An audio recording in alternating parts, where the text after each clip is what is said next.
नमस्कार. तर आजच्या व्हिडिओमध्ये आपण आपल्या घरात ज्या जुन्या पिशव्या असतात त्याच्यापासून टिफिन बॅग कशी बनवायची हे बघणार आहोत. तर यासाठी 15 रुंदी आणि 26 उंचीचा आपल्याला कागद घ्यायचा आहे. जे आपले गव्हाची असे ठिकी पडलेले असतात ना घरात पोती, त्याच्यापासून आपल्याला आज पिशवी बनवायची. तर हे माप आहे बंदासाठी, जे आपण पिशवीला बंद लावणार आहे त्यासाठी. तर याच्यावरती आता ब्लाऊज पीस एका साईडला लावून घेते. तर दोन्ही साईडला ब्लाऊज पीस लावणार आहे मी.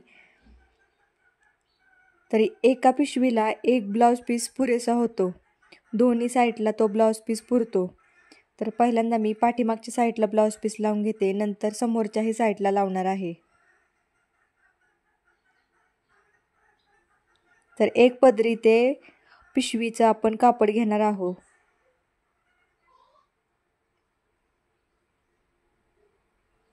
आणि व्यवस्थित असं साईडने ते कापड त्या पिशवीवरती लावून घ्यायचं, त्या कागदावरती.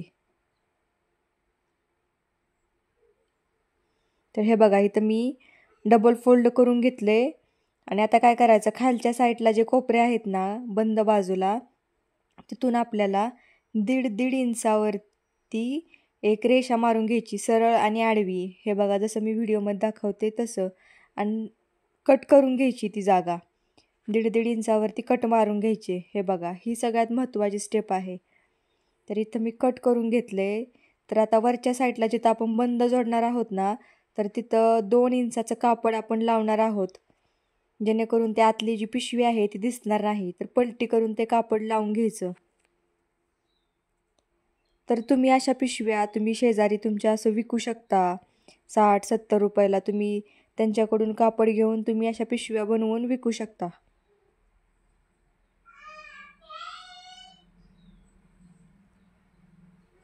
तर आणखीन ही बऱ्याच वेगवेगळ्या स्टेप आहेत, पण ही जी पद्धत आहे ना माझी, एकदम सोपी आणि जास्त न वेळ घेणारी पद्धत आहे.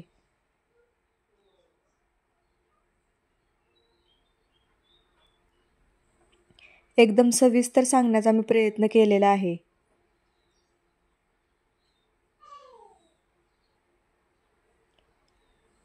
फक्त एवढी गोष्ट लक्षात ठेवायची, एक पदरी कागद घ्यायचा आणि 15 रुंदी आणि 26 इंच त्याची उंची असा कागद तो घ्यायचा, मापानेच घ्यायचा. आणि नंतर खालच्या साईडला 1.5 इंचावर कट मारायचा आणि कापड लावायचं. तर आता वरच्या साईडने मध्यबिंदू कुठे येतो ते बघायचं आणि त्या मध्यबिंदूच्या साईडने 2-2 इंचावर एक लाईन मारून घ्यायची. तर हे बघा, ह्या साईडला 2 इंचावर एक रेष मारायची आणि पलीकडच्या साईडला 2 इंचावर रेष मारायची. तर ही रेष कशासाठी, तर जी साईडला 2-2 इंच आपण करतोय त्याच्यावरती तो बंद येणार आहे आपल्या पिशवीचा. तर हे बघा, अशा पद्धतीनं बंद बनवायचा आहे. तर ही सगळी शिलाई जी आहे ना ती आता बंदाची शिलाई आहे. तर हे बघा, माझ्याकडून थोडासा बंद जरा मोठा झाला होता, नंतर मी तो कट केला. पण तुम्ही घेताना थोडासा कमी घ्या, माझ्याकडून जरा जास्त झाला होता. तर साईडने आता मी टिपा मारून घेते. 2 ते 3 वेळा या टिपा मारायच्या, म्हणजे काय होतं, पिशवी बरेच दिवस टिकते. आणि खालच्या साईडला आपण जी कट मारला होता ना 2.5 इंच, तर हे बघा, जसं मी व्हिडिओमध्ये दाखवलं आहे ना तसं करायचं. म्हणजे पिशवी जरी सरळी जरी ठेवली ना अशी खाली, तरी ती उभी राहते. तर हे बघा, एकदम रेडी झाली आपली पिशवी. फक्त थोड्याशा टिपा राहिल्यात आता.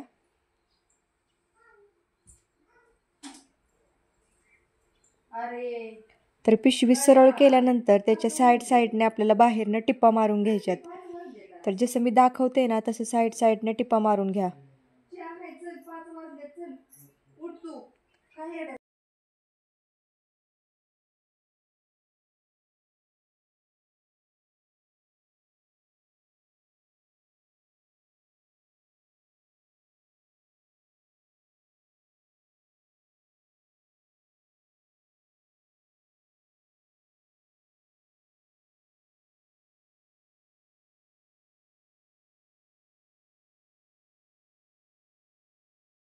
साईडने टिपा मारून अशी पिशवी तयार होते.